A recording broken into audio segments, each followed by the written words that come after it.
horse with the speed of light, a cloud of dust, and a hearty hi-yo Silver, the Lone Ranger.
With his faithful Indian companion Tonto, the masked rider of the plains led the fight for law and order in the early western United States. The stories of his strength and courage, his daring and resourcefulness have come down to us through the generations. And nowhere in the pages of history can one find a greater champion of justice. Return with us now to those thrilling days of yesteryear. From out of the past and the thundering hoofbeats of the great horse Silver, the Lone Ranger rides again. Come on, Silver! Hurry, big fellow! I'm Silver! Hoy!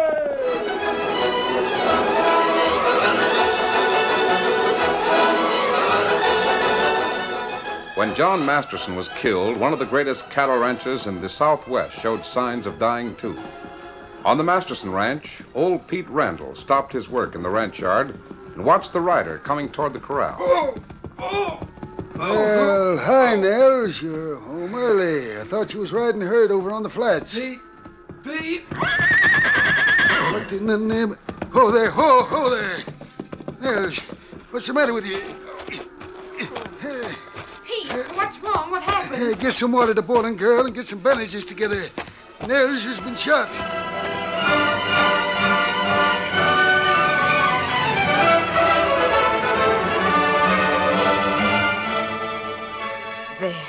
That's better. Now, you just be still and rest, Nels. You'll feel better in no time. Yes, thanks a heap, Miss Nora. Pete, you'd better saddle up and ride into Red Sleep. Tell the sheriff what's happened, and you might have the doctor come out.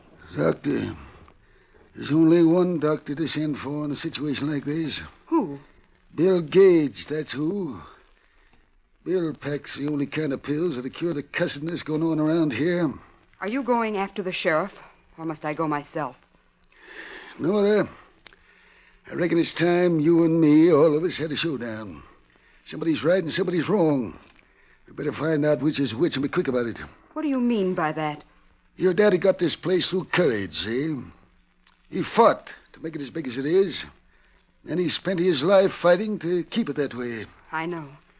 He made hundreds of enemies and died with a bullet in his back. You've been away from here a long time, girl. You've changed a lot. But this kind of country ain't changed very much. It's still growing up. Still uncivilized, you mean? Maybe you're right. The point is, it's a lot different from them places you lived in back east. Back there, you get yourself in trouble. You go tell a policeman. He takes care of the trouble for you.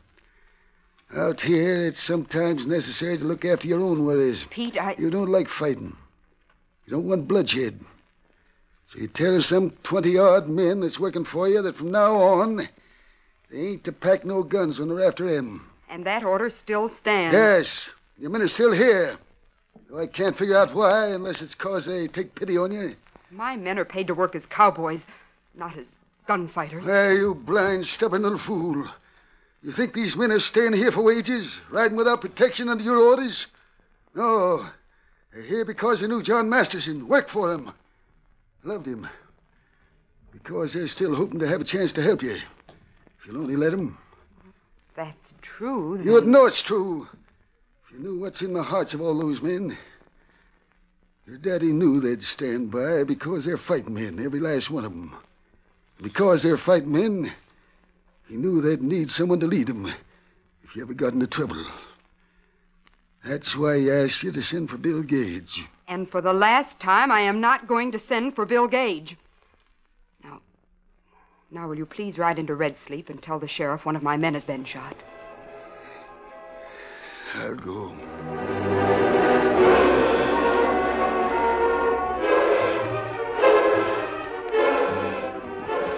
It was late afternoon when Pete Randall returned from Red Sleep. As he neared the main buildings of the Rafter M, he noticed the girl, Nora Masterson, riding in from the West Range with a string. Ho there, ho there. Ho, boy, ho. We're up there. Hello, Pete. Mr. Drain, this is our foreman, Pete Randall. Pete, this is Mr. Stephen Drain, a buyer of beef for the government. Oh, yeah. You're scouting around early, huh? Getting ready for fall beef, eh, Mr. Drain? I know, Pete. Matter of fact, I'm buying beef now for immediate delivery. Oh. Shucks, ain't none of the ranches in these parts will have beef ready for 6-8 weeks yet. Well, evidently your employer doesn't agree with you. Yeah? We're starting a roundup tomorrow morning at daybreak, Pete. Roundup? Roundup in August? Yes. Mr. Drain is buying 1,200 head of beef cattle for the Army. Now come in the house and we'll get together on the details of the trail drive. Great thunder and billy goats, whoever heard it. Did you say 1,200 head? Now, listen to me, young lady. Pete, you're being very unreasonable. Now, listen to me. In the first place, you ain't got 1,200 head of beef cattle to sell. Unless you sell a bunch of them yearling heifers. I promised Mr. Drain 1,200 head. The Army's using a lot of beef these days, Pete. Sure, but your soldiers don't have to eat pedigreed registered stock, do they? Besides, you say you want them delivered to Fort Murphy. That means driving a trail herd smack through the hottest, driest country in the territory. Why, man alive, we'd lose 100 head on such a trip at this time of the year. Not if you take it easy. Well, Miss Masterson, I must be getting back to town. Now, here's a contract. If you want to go ahead... Certainly. Where do I sign? Right here. Oh, yes. Oh, now, Nora, child, please listen to me. There you are, Mr. Drain. And I expect you to take charge, Pete, and see to it that they're delivered in good condition. All right. I'll take charge. When I get back, I'll expect you to have another foreman on the Rafter M.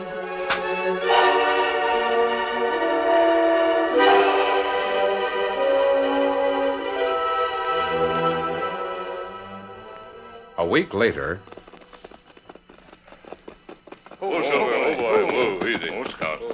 The three riders reined their horses to a halt and studied the signs about the waterhole. Then the Lone Ranger spoke to his companions, the Indian Tonto and the boy Dan Reed.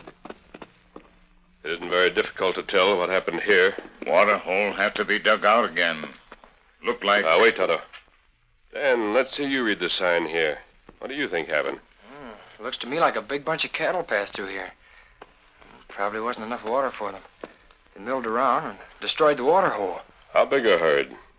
Golly, must have been several hundred. Their hoofprints cut a regular roadway along here. How long ago cattle go through, Dan? A week? Oh, not quite. I'd say about 3 days. Maybe 4. It was a trail herd. 6 riders with a bunch. 6? How do you figure that, Dan? Well, here are the hoofprints of 2 horses following the herd. And there'd have to be 2 swing riders on each side. That's 6. You're forgetting the point riders, the 2 men in front of the herd. The tracks of their horses wouldn't show. Oh, golly, I forgot about that. You did mighty well. What I can't understand is who would be so foolish as to run a trail drive through this country at this time of the year. Here, Dan. You see here, tracks not firm, not steady. Show sign cattle not in good shape. Hey, I bet I know how we can tell whose herd went through here. How? Well, there wasn't nearly enough water for them here. And I'll bet if we follow this trail, we'll find a carcass. Then we can read the brand, see?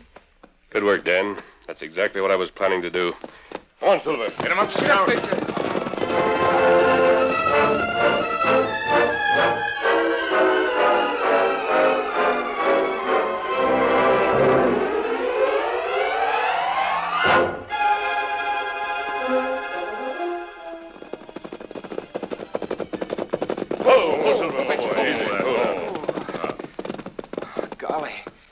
I say we'd find a carcass.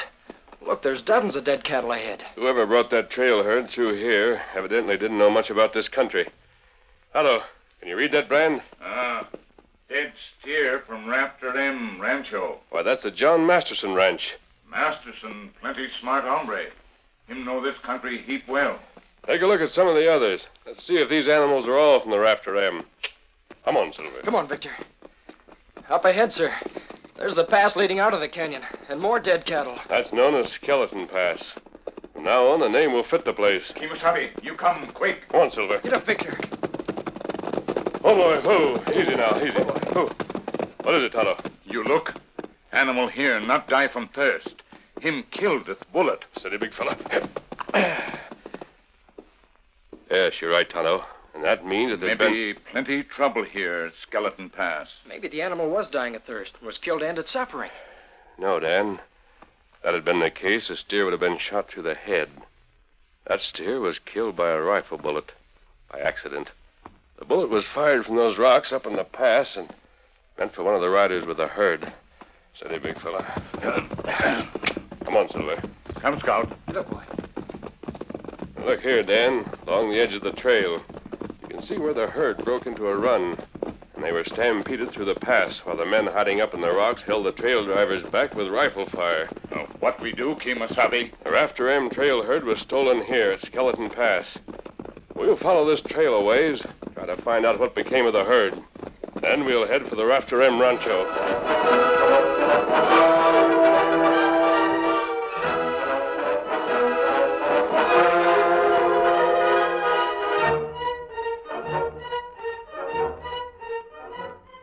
Meantime, in the town of Red Sleep, Nora Masterson faced the sheriff in his office. I know it was my fault. I ordered the men to put away their guns. Wouldn't even let them take their guns on the trail drive when... There now. Crying ain't going to help, girl. I've lost the Raptor M herd. And Pete Randall, who tried so hard to reason with me. Pete's dead. It's just as though I killed him myself. Pete knew what he was riding into. He begged me to send for Bill Gage. Yeah. You changed your mind about that? Yes, I sent a message this morning. Told Gage what had happened, and I asked him to please come to the Raptor M. I'm glad you done that. Not that it matters exactly. I'm glad to see you finally come up with a little fighting spirit. Your family, the Mastersons, have done a lot of building in this country. They was all fighters. Sheriff, you said you were glad, but that it didn't matter my having sent for Bill Gage. What did you mean? Your message ain't likely to reach him. Seems he's here already. Here? In Red Sleep? Yeah, rode in this morning. Went to the hotel and got cleaned up, then made a beeline for the Raptor M. Chances are he's waiting for you out there right now. But, Gage, I thought he was an outlaw with a price on his head. He was, but he ain't no more. And I reckon if you'll give him half a chance, he'll set things straight at the Raptor M in a hurry. Just give him a free hand and don't meddle with his methods. You do that, and Bill Gage will show you things you never knowed about handling men, good or bad.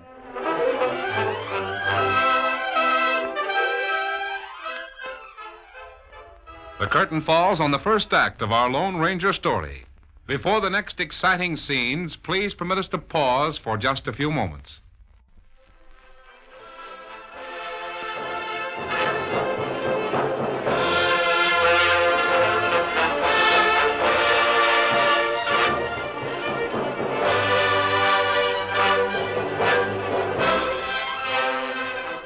Now, to continue our story. When Nora Masterson returned to the Raptor M, she could sense immediately the change which had taken place. Ho, boy, ho. Dismounting swiftly, the girl made her way into the ranch house. Oh, hello. You're the lady who doesn't approve of fighting. Come in. Well, thank you, Mr. Gage.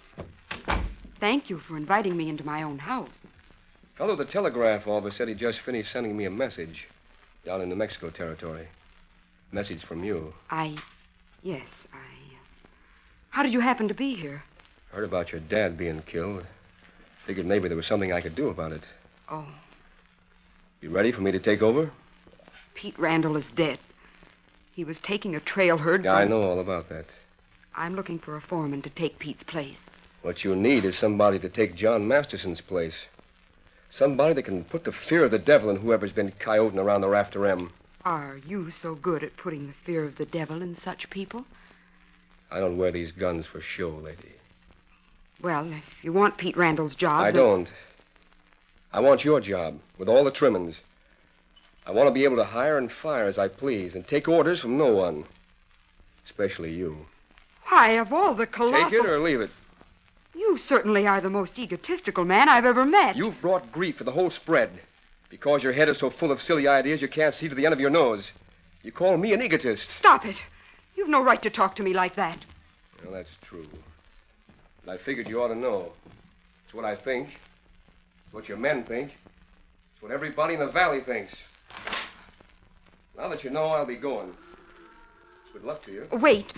I'm sorry. You can have the job, Mr. Gage. On my own terms? On your own terms. And let me wish you good luck.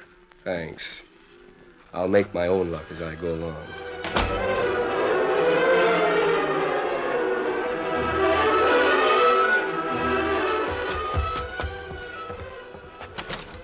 Of course, if you can put up enough security, Miss Masterson, we'll be glad to extend your note at the bank. Otherwise, I'm afraid... Oh, come in, Bill. Mr. Daniels, this is Mr. Gage. Bill, this is Mr. Daniels from the bank. Howdy. Hello, Gage. Perhaps you know. Father left a large mortgage on the property. I was just explaining to Miss Masterson. I heard you when I came in. So you want security, huh? And you better jump on your horse and go hide in your bank, you penny-pinching weasel. Bill Gage, you're going too far. Now, see here, young fellow. Next time you got financial matters to talk over, you see me first, you hear? That goes for both of you, so far as the Rafter M's concerned. Just what is the meaning of this? Get your hat and get out. Security, huh? Why, you old buzzard. If it hadn't been for John Masterson, you'd be running a saloon instead of a bank. I'll get while you're able. Under the fighting leadership of young Bill Gage, the Rafter M took on new life. Huge freight wagons arrived at the ranch, bearing much-needed equipment. Out on the range, new wells were dug and windmills erected to provide water for the stock. Then, one day, armed with a warrant sworn to by Banker Daniels, the sheriff rode out to the Rafter M and arrested Bill Gage for robbery of the bank. The following morning, in the tiny jail at Red Sleep, the sheriff awoke with a start. What in blazes? Be careful, Sheriff. What? Who are you? What are you wearing a mask for? I'll answer any questions you care to ask later. Right now, I want the keys to Bill Gage's cell. Oh.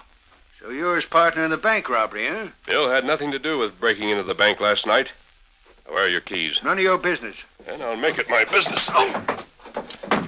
Sorry, Sheriff. Right now I'm in a hurry. Don't make a drive for those guns, Sheriff.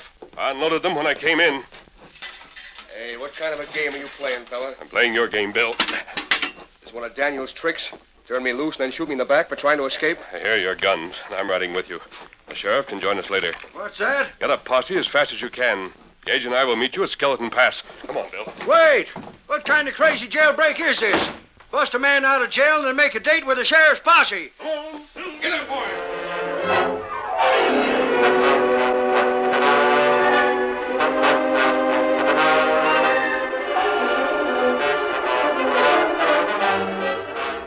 The Lone Ranger and Bill Gage reined up their horses as the posse approached. They finally persuaded the sheriff and his men to follow them 3 miles further down the trail where the biggest part of the Rafter M herd was hidden.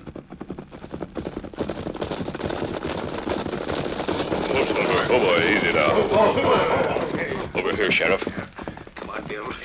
Let's see what this fella's talking about. Now, don't show yourself and be quiet. There. What's that look like? That in the valley. Holy smoke. Why, that's them. That's the Rafter M trail herd sure shooting. They're all there, with the exception of about 100 head. There are 5 men with the cattle. But I don't understand. We followed that trail clear down to the border. Yes, you followed a trail. Here's what happened. The men who stole the trail herd drove them as far as the river. Then they cut out about 100 head, drove them across and onto the border. And the rest? They were driven into the river, but not across. They made those steers swim down the river to the entrance of this box canyon below us. Well, of all the slick stunts, this sure beats... Wait a minute. You still ain't explained your reason for breaking Bill Gage out of jail. This is part of the explanation. The rest is back in Red Sleep. What? There's only one way in or out of this canyon below us. And that's by riding the river. My friend Tonto is guarding that entrance now to make sure no one escapes. So? You and Bill and myself and Tonto must get back to Red Sleep as fast as we can. Your men here can smoke out the rustlers and bring them into jail. Well... When we get there, I'll prove to you that Bill Gage was nowhere near the Red Sleep Bank the night of the robbery. Huh? You mean... I know who broke into the bank. You do? What's more, I know who killed John Masterson and who's responsible for the murder of Pete Randall. You seem to know a right smart lot for an outlaw. Sheriff, that beef herd you see down there is worth $40,000. Do you think I'd have brought you here if I were an outlaw? Gone, it sure don't make sense. It will, very shortly. All right. I'll play along with you. And if you can deliver the man who killed John Masterson, I don't give a hang about the rest. John was my friend. And mine. John Masterson had, well, a lot of friends. Including you? Including me. I'll give your posse instructions. We'll get started for Red Sleep. I'll explain a few things as we ride in.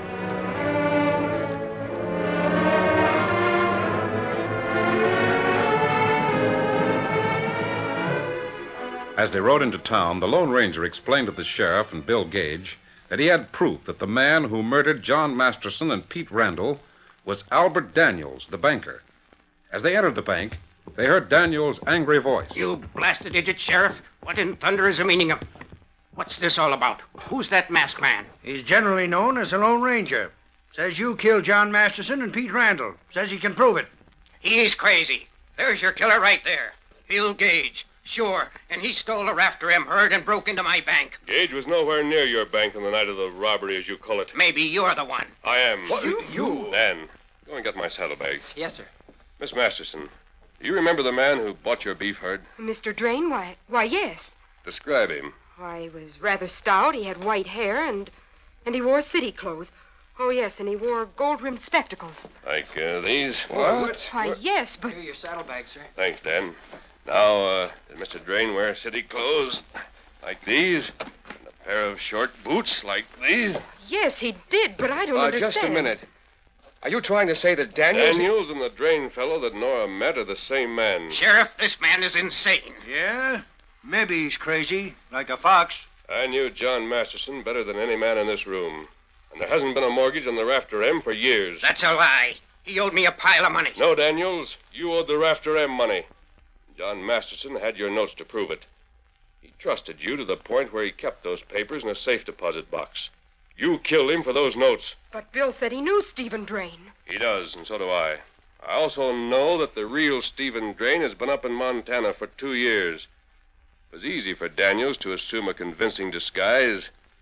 These clothes, which I found in Daniels' office, prove it. You mean you busted into the bank after them things? When I heard that John Masterson was dead and that the Rafter M was in bad shape financially, I remembered John Masterson telling me once about his dealings with Daniels.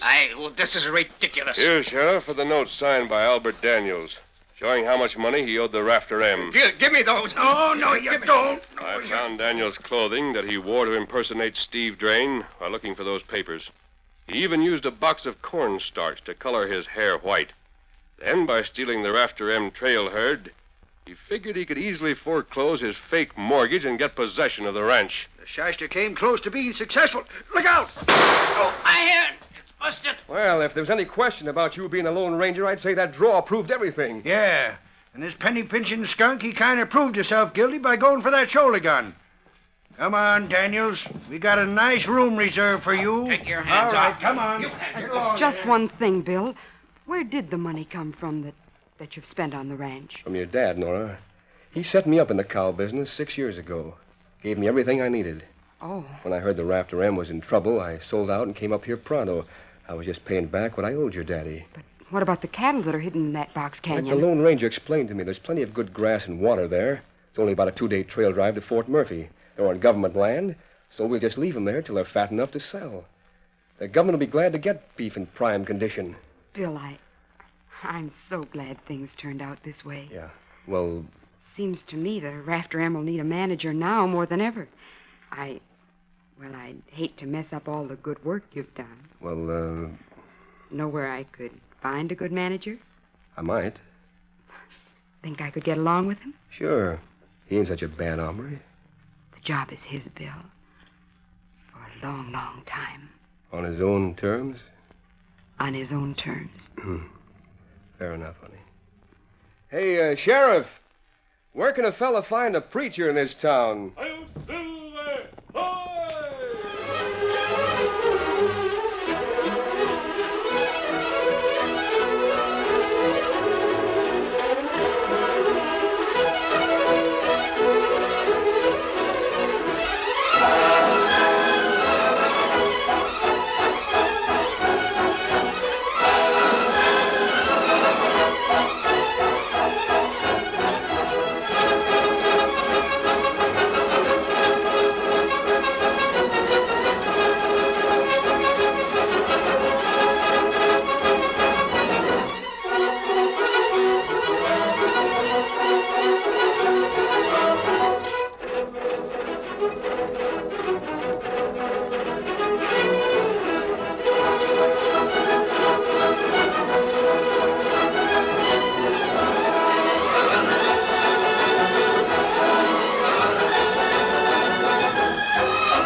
The story you have just heard is a copyrighted feature of the Lone Ranger Incorporated.